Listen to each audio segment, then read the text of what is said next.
Welcome to Democracy Now!, democracynow.org, the War and Peace Report. I'm Amy Goodman. The death toll is continuing to rise in Haiti after the massive Category 4 Hurricane Matthew hit the island. More than 330 bodies have been discovered so far as the waters recede. Hurricane Matthew is the most powerful storm to hit the Caribbean in a decade. Across the country, 15,000 people have been displaced and 350,000 more are in need of assistance. The storm knocked out most electricity and phone service across Haiti. It also washed out a major bridge connecting southern Haiti to the rest of the country. Haiti's the poorest country in the Western Hemisphere and is still recovering from the devastating earthquake 6 years ago that left more than 300,000 people dead and twice as many displaced. We'll have more on Haiti after headlines with Haitian-American novelist Edwidge Danticat. Hurricane Matthew is now bearing down on the Florida coast. The tropical storm's wind gusts of 107 miles per hour and torrential downpours have already knocked out power for 300,000 people in Florida. Meteorologists are warning of devastating storm surges. One wave 17 feet high has already been spotted off the coast near Cape Canaveral.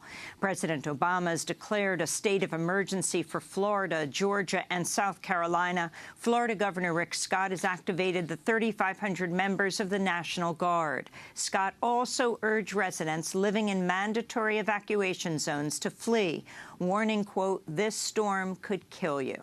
More than 3 million people in Florida, Georgia, and South Carolina are under evacuation orders. We'll go to Florida for more on the latest on Hurricane Matthews later in the broadcast. Colombian President Juan Manuel Santos has been chosen to receive this year's Nobel Peace Prize for his role in pursuing a peace deal to end Colombia's 52-year-old civil war.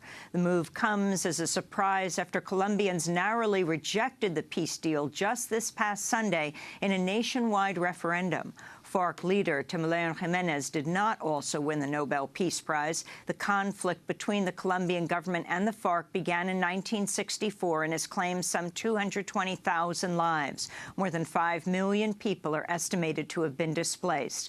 Last year, the Colombian army was accused of a long-running scandal of extrajudicially killing unarmed civilians and then identifying them as FARC rebels in order to portray the government as winning the war against the FARC. President Santos's top military generals were accused of being implicated in the so-called false positive scandal. We'll go to Colombia for more on the Nobel Peace Prize announcement later in the broadcast.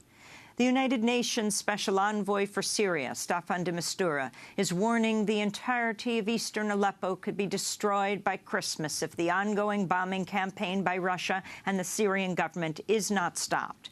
In a speech in Geneva, he called on Russia and the Syrian government to stop the airstrikes. In the eyes of the world and of the public opinion,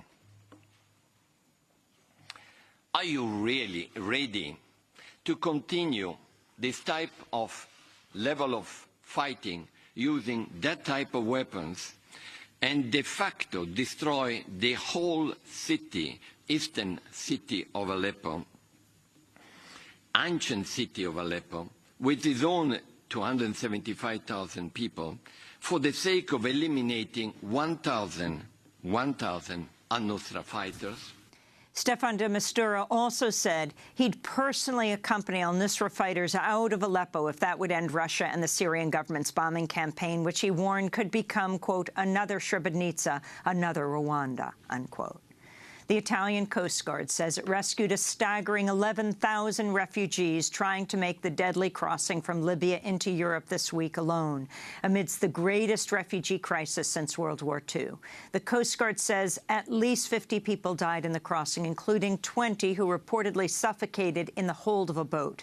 An aid worker has compared the conditions in the cargo holds of the overcrowded fishing boats used to transport refugees to those of slave ships. This is the deputy mayor of the Italian coastal town of Pozzallo. From what I know, among the victims, there was also a very unlucky pregnant woman who lost her life. I think the death of these people is to be blamed on the terrible conditions they are made to travel in. The U.S. Justice Department has launched an investigation into the Alabama prison system amidst a series of strikes by both prisoners and guards. The probe focuses on living conditions and physical and sexual abuse of prisoners. Alabama prisoners have been leaders in the organizing of the nationwide prison strike launched September 9th. On September 24th, guards at the Holman Correctional Facility in Atmore, Alabama, also went on strike, refusing to show up for evening shift amid safety concerns and overcrowding. To hear our interview with incarcerated organizer Kinetic Justice speaking from inside Holman on solitary confinement about the prison strike, go to democracynow.org. President Obama's commuted the sentences of 102 federal inmates, bringing his total number of commutations to 774. Many of the 102 prisoners have been serving life sentences on drug-related charges. Their sentences will now end in October of 2018. Activists in cities across the country gathered for 2 days of action Wednesday and Thursday to support Breccia Meadows, a 15-year-old girl who allegedly killed her abusive father, Jonathan Meadows. Breccia's father reportedly made life for his family a living hell, routinely attacking his wife, Breccia's mother, breaking her ribs, puncturing her blood vessels, blackening her eyes, and slashing her body. Meadows now may face life in prison. This week, activists gathered for rallies and letter-writing campaigns to support Meadows in Chicago, Boston, Los Angeles, Milwaukee, Wisconsin, Warren, Ohio, and up and down California, including Los Angeles, Davis, and Riverside. Organizers say Meadows is currently on suicide watch in jail. To see our coverage of the Breccia Meadows case, go to democracynow.org. In North Dakota, land defenders opposing the $3.8 billion Dakota Access Pipeline are facing increasing repression. On Thursday, Morton County Sheriff Kyle Kirchmeier announced he may call on law enforcement agencies from outside North Dakota to come assist North Dakota deputies, saying, quote, "We have basically tapped the resources to a level that we've never seen here in North Dakota for one particular incident," unquote. The announcement came as land defenders again shut down construction at multiple construction sites Thursday. In recent weeks, police have begun deploying military-grade equipment, including armored personnel carriers and surveillance helicopters. Meanwhile, the first person to lock himself to active Dakota Access Pipeline construction equipment is now facing felony charges after his misdemeanor case was dismissed, then refiled as a felony case. Dale Happy American Horse locked himself to an excavator on August 31st, stopping construction for hours. Democracy Now! Spoke to him a few days later on September 3rd as we visited the Sacred Stone encampment in North Dakota. I couldn't stand by and watch this pipeline go through, get torn through the Mother Earth. And it's a hard thing to stand by and watch. And I couldn't take it anymore, so we used nonviolent direct action to delay them in any way for as long as possible. In South Africa, growing student protests against a proposed 8% tuition fee hike for 2017 have shut down classes at campuses across South Africa this week. The Fees Must Fall campaign is demanding free education. It's facing an increasing crackdown by police who deployed stun grenades, rubber bullets and tear gas against protesting students in Johannesburg Tuesday. This is Wits University student leader Faisha Hassan. We've just been opened fire with stun grenades, tear gas, totally unprovoked. We were just marching as students.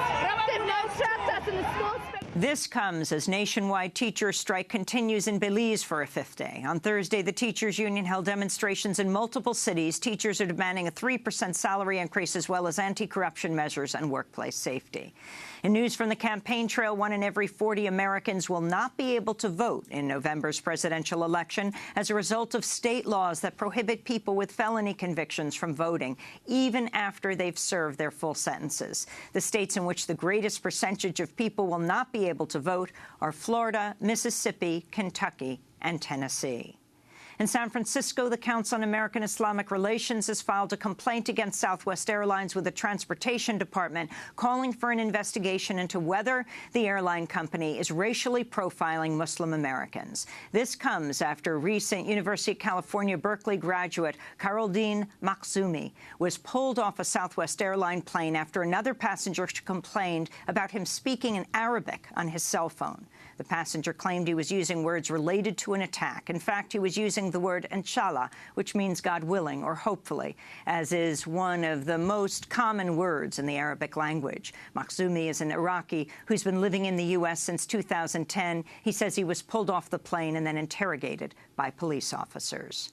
And in Virginia, 23 people were arrested amidst a 3-day protest in front of Governor Terry McAuliffe's mansion Wednesday, demanding action to address climate change. The protesters are demanding McAuliffe reject 2 proposed frack gas pipelines, force companies to clean up toxic coal ash ponds, and invest in renewable energy. The protest was organized by Chesapeake Climate Action Network. The activists were arrested after they blocked the doors to his mansion.